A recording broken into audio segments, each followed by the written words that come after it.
അബൂജഹൽ വിളിച്ച തൽബിയത്ത് എന്താണെന്നറിയുമോ? ലബ്ബൈക് അല്ലാഹുമ്മ ലബ്ബൈക്. അല്ലാഹുവേ അല്ലാഹുവേ നിന്റെ വിളിക്കുത്തരം നൽകി ഇതാ വന്നിരിക്കുന്നു. ലബ്ബൈക ലാ ശരീക ലക്, നിനക്കൊരു പങ്കാളിയുമില്ല റബ്ബേ, നിനക്കൊരു പങ്കാളിയുമില്ല റബ്ബേ. ഇല്ലാ ശരീകൻ ഹുവ ലക. ഉമ്മമാരെ ഉപ്പമാരെ, തൗഹീദിന്റെ വ്യത്യാസം വേർതിരിയുന്നത് എവിടെയെന്ന് ശരിക്കും മനസ്സിലാക്കണം. ആദ്യത്തെ രണ്ടു വരി ക്ലിയർ ആണ്. ലബ്ബൈക അല്ലാഹുമ്മ ലബ്ബൈക് ലബ്ബൈക ലാ ശരീക ലക്. അല്ലാഹുവേ നിന്റെ വിളിക്കുത്തരം നൽകി ഇതാ വന്നിരിക്കുന്നു, നിനക്കൊരു ശരീക്കുമില്ല റബ്ബേ.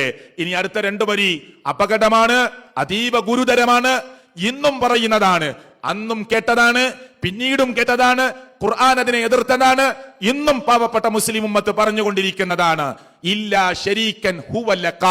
പങ്കാളിയുണ്ട് നിനക്ക്, ആ പങ്കാളി നിനക്കുള്ള പങ്കാളിയാണ്, നിനക്കുള്ള പങ്കാളിയാണ്. തംലികുഹു വമാ മലക. തംലികുഹു വമാ മലക. അതിന്റെ ആശയം എന്താണ്? നീ കൊടുത്ത കഴിവിൽ നിന്നാണ് ഞങ്ങൾ ചോദിക്കുന്നത്, നിന്റെ അധികാരത്തിലാണ്. ഞങ്ങൾ ആരെയൊക്കെ നിനക്ക് ശരീക്കാക്കുന്നുവോ, ഇബ്രാഹിം നബിയെ ഞങ്ങൾ ശരീക്കാക്കുമ്പോ നീ ഇബ്രാഹിം നബിക്ക് കൊടുത്ത കഴിവിൽ നിന്നാണ് ഞങ്ങൾ ചോദിക്കുന്നത്. ഞങ്ങൾ ആരെയൊക്കെ നിന്റെ മുമ്പിലേക്ക് ശരീക്ക് ഇടയാളന്മാരാക്കുന്നുവോ അവരിലൊക്കെ ഞങ്ങൾ വിശ്വസിക്കുന്നത് അവർക്ക് സ്വയം കഴിവുണ്ട്, സമതീയത്തുണ്ട് എന്ന് ഞങ്ങൾ ഒരിക്കലും വിശ്വസിക്കുന്നില്ല. തംലികുഹു വമാ മലക. നീ കൊടുത്ത കഴിവിൽ നിന്ന് നിന്റെ അധീനതയിലുള്ള ഈ ശരീക്കുകൾ, നിന്റെ ഉടമസ്ഥതയിലുള്ള ഈ ശരീക്കുകൾ, നിന്റെ അധികാരത്തിലുള്ള ഈ ശരീക്കുകൾ അവരാരും റബ്ബേ അല്ലാഹുവാണ് എന്ന് ഞങ്ങൾക്ക് വാദമില്ല. നിന്റെ എല്ലാ അർത്ഥത്തിലുമുള്ള കഴിവുണ്ട് എന്ന് ഞങ്ങൾക്ക് വാദമില്ല, നിന്നെ പോലെ എന്ന് ഞങ്ങൾക്ക് വാദമില്ല. മറിച്ച് നീ കൊടുത്ത കഴിവിൽ നിന്ന് സഹായിക്കുമെന്ന് വിശ്വസിച്ചുകൊണ്ടാണ് അബൂജഹലാണ് പറയുന്നത്, അബൂലഹബാണ് പറയുന്നത്. അങ്ങനെ സഹായിക്കുമെന്ന വിശ്വാസമാണ് ഞങ്ങൾക്കുള്ളത്. ഇതുണ്ടോ? ഇത് ഇമാം മുസ്ലിം ഉദ്ധരിക്കുന്ന ഹദീസാ.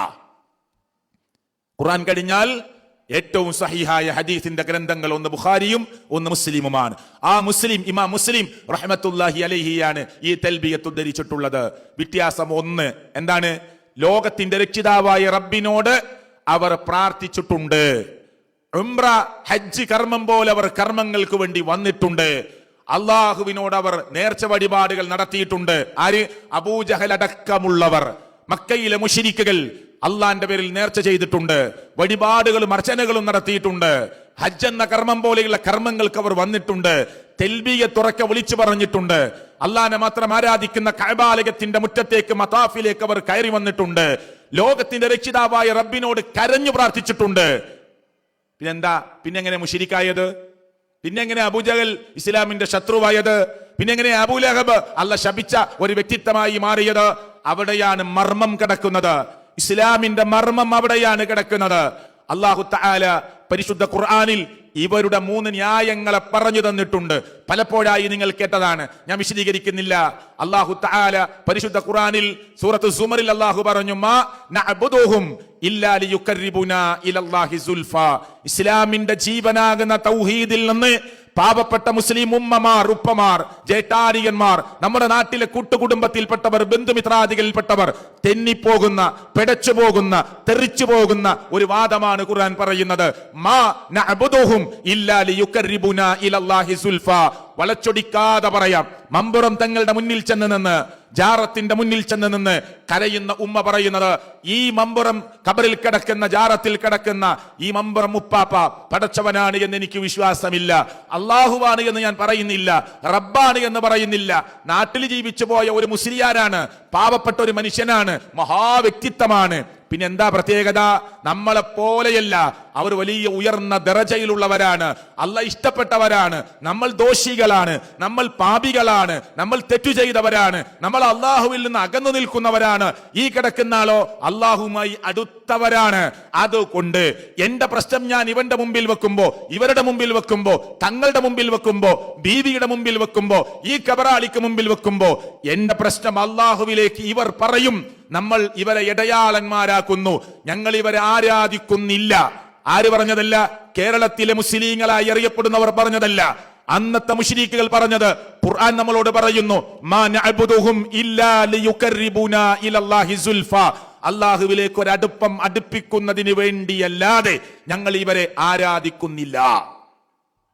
ശരിയാണോ? ഈ വാദം നമ്മുടെ നാട്ടിൽ നിന്ന് കേൾക്കുന്നുണ്ടോ? ഈ വാദം നമ്മുടെ വീട്ടിൽ നിന്ന് കേൾക്കുന്നുണ്ടോ? നമ്മുടെ വല്യമ്മ പറയുന്നുണ്ടോ, മോനെ ഷിഹാബേ എനിക്ക് എത്ര വയസ്സായടാ? ഇത്ര വയസ്സായി. എടാ എനിക്ക് ഇത്ര വയസ്സായി. എന്റെ ഉപ്പ ദർസിലോദിയൊപ്പയാണ്. എന്റെ വല്യപ്പ ദർസിലോദിയ ഉസ്താദായിരുന്നു. അവരൊക്കെ ഞങ്ങളോട് പറഞ്ഞു തന്നത് നമ്മളൊക്കെ ദോഷികളും പാപികളും തെറ്റിയവരുമാണ്, ഇവരൊക്കെ വലിയ മഹാരഥന്മാരാണ്. അതുകൊണ്ട് നമ്മൾ അവരുടെ മുമ്പിൽ ചെന്നു നിൽക്കുന്നത് അള്ളാഹുവിലേക്ക് നമ്മൾ അടുപ്പിക്കാൻ വേണ്ടിയാണ്. ഖുർആനിലെ 39-ാം അധ്യായം സൂറത്ത് സുമറിലെ 3-ാമത്തെ ആയത്ത്, മാ നഅ്ബുദുഹും ഇല്ലാ ലിയുഖർരിബുനാ ഇലല്ലാഹി സുൽഫാ. എപ്പോഴും കേൾക്കുന്ന വാചകമാണ്. എന്നാൽ ഈ പെരിന്തൽമണ്ണയിലെ ഈ ഓഡിറ്റോറിയത്തിൽ നിന്ന് തിരിച്ചു പോകുമ്പോ ഈ ആയത്തെങ്കിലും നമ്മുടെ കുടുംബങ്ങളിലേക്ക്, ബന്ധുമിത്രാദികളിലേക്ക് പറഞ്ഞു കൊടുക്കാൻ നമുക്ക് കഴിയണം.